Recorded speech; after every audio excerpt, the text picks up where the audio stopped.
Well, he says, you know, it's written all over your face. You're afraid of going to a seance. But he says, I know you. He says, you're going to come. And then he started telling me how brave I was when I was aboard ship, you know, different things. He says, you're not the same man, you're changed. You're chicken. That's all I needed to hear. I said, when do we go to a seance? So one Saturday evening, we were in the place. It was our first time. Very beautiful place, a medium. Was a lady. She had a gorgeous new home in Montreal.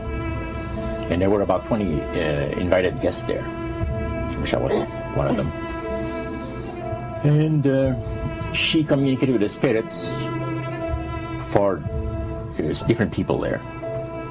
And they were telling them what the spirit said. One man said, I would like to talk to my friend that died 6 months ago. But I don't want him to appear. Just want to talk to him. Because he says, I don't trust you talking to my friend for me.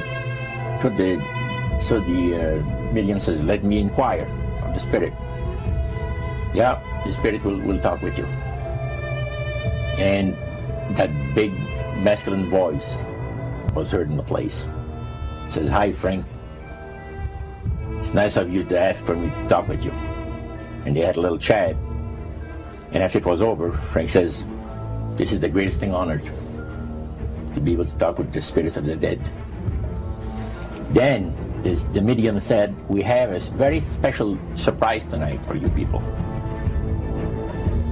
A spirit will manifest itself openly here in a few minutes. And it's like a big gust of wind hit the building. And right through the wall. Now the lights were terribly bright, but they were like living room lights. A couple of floor lamps and maybe some of these. And that translucent being seemed to come right out of the wall. How did you feel right at that moment? It's almost like my heart stopped a little bit. You know, very weird feeling. So it was a lady in a beautiful evening gown, floorling. And she said to Mary, my dear sister, you are so wonderful to have asked for me. And Mary fainted and fell right off her chair on the floor. And a couple of guys jumped up and picked her up, and it's gone. And that was the beginning of it. That's how you got into it. Yeah, that's the way I got into it. After a while, you see, there's something interesting about the human mind. You can adjust an awful lot of stuff. You can adjust to a lot of things that would terrify you to begin with. After a while, they become common and ordinary. So you mean contact with the supernatural can become commonplace and ordinary and doesn't bother anybody? Yeah. In other words, the more that you do it, you're not uncomfortable. That's right. It's just not an uneasy feeling. Yeah. So how did you feel about it? Then I got into a secret society that worshiped the spirits, you see. Well, how is that different from the seance, Roger? It happens that the seance are not involving in many ways.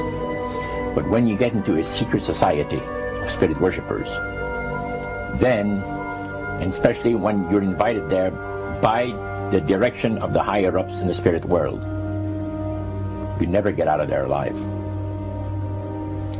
And this is exactly what my friend and I were up against. We didn't know anything about it. And there was a very, very popular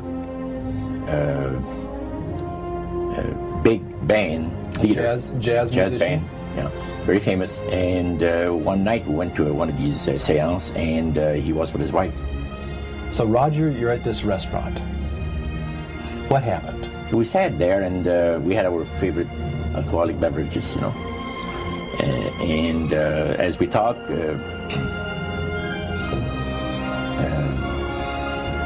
the band leader says, I want power. I go right to the source of power.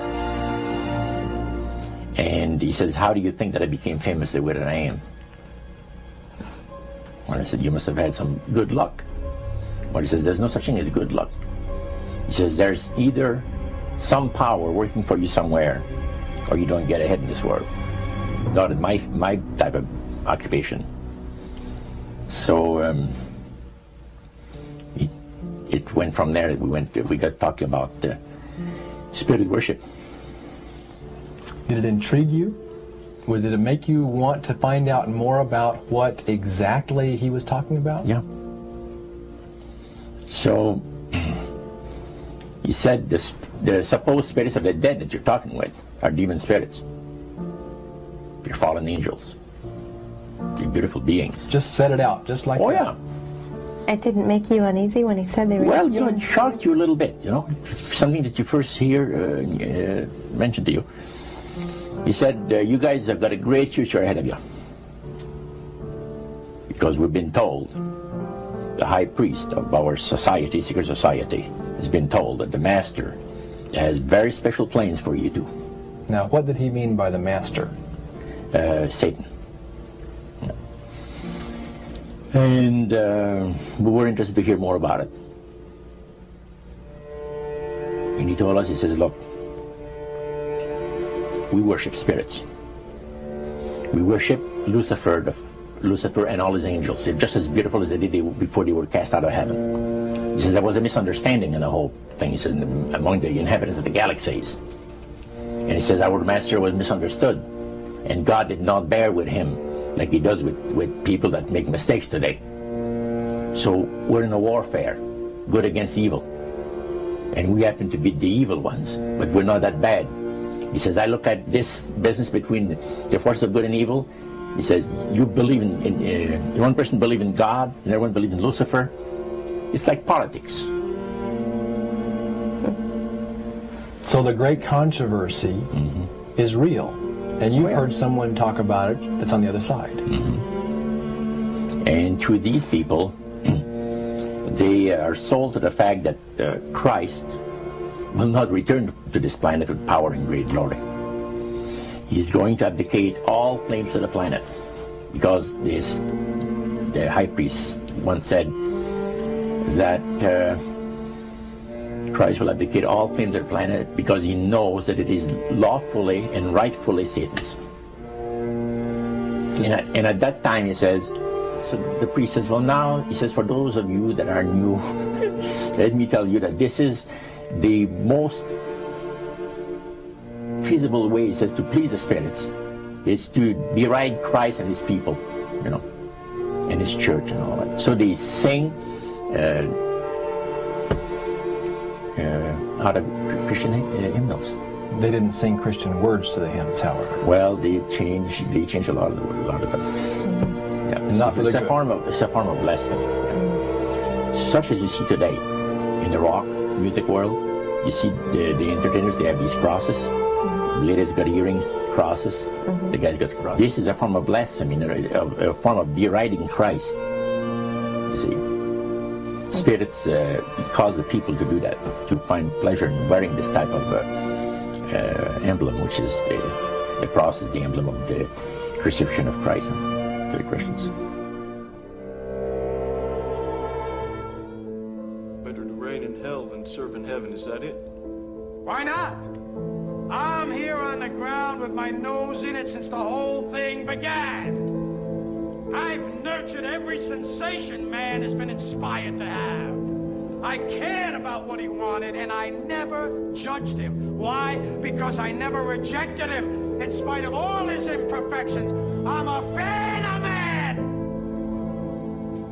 I'm a humanist. Maybe the last humanist. Who in their right mind, Kevin, could possibly deny the 20th century was entirely mine?